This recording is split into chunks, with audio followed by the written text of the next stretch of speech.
Mae Ethan, dyn ifanc yn ei ugeiniau, yn sefyll gyda'i fraich ar ddril mainc yn gwenu. Ethan, dysgwr adeiladu.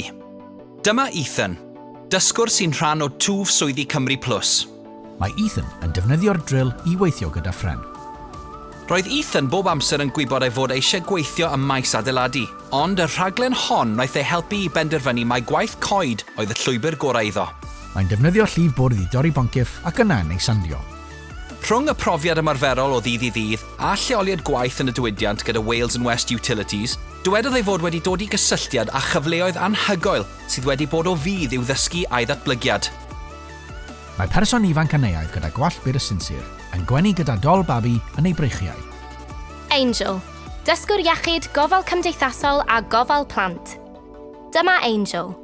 Mae Angel yn cymryd camau enfawr gyda twf swyddi Cymru Plus.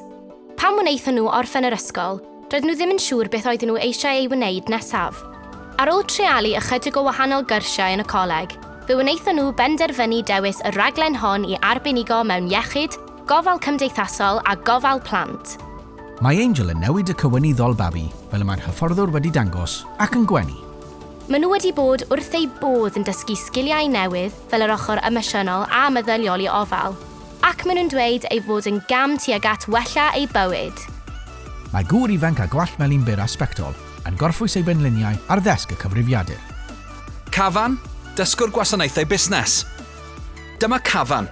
Mae'n gobeithio a gall droi ei frwdfrydedd gydol oes yn yrfa gyda chymorth twf swyddi Cymru Plus. Mae Kavan wastad wedi bod eisiau gweithio fel curadur mewn amgueddfa, ond roedd yn gwybod ei fod angen datblygu sgiliau penodol yn gyntaf. Dewisiodd astudio gwasanaethau busnes ac mae wedi bod yn ennill profiad uniongyrchol yn y diwydiant drwy'r rhaglen. Mae Kavan yn defnyddio'r cyfrifiadur bwrdd gwaith. Dywedodd Kavan nad yw erioed wedi teimlo'n fwy fel ei hun nag y mae wedi wneud ers bod ar y rhaglen.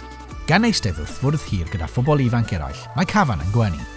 Mae wrth ei fodd yn cael ei drin fel oedolyn ac mae'n dweud bod ennill arian wedi rhoi mwy o annibyniaeth iddo. Neud amlaen i'r rannau da gyda twf swyddi Cymru Plus. Am fwy o wybodaeth cysyllta Cymru'n gweithio.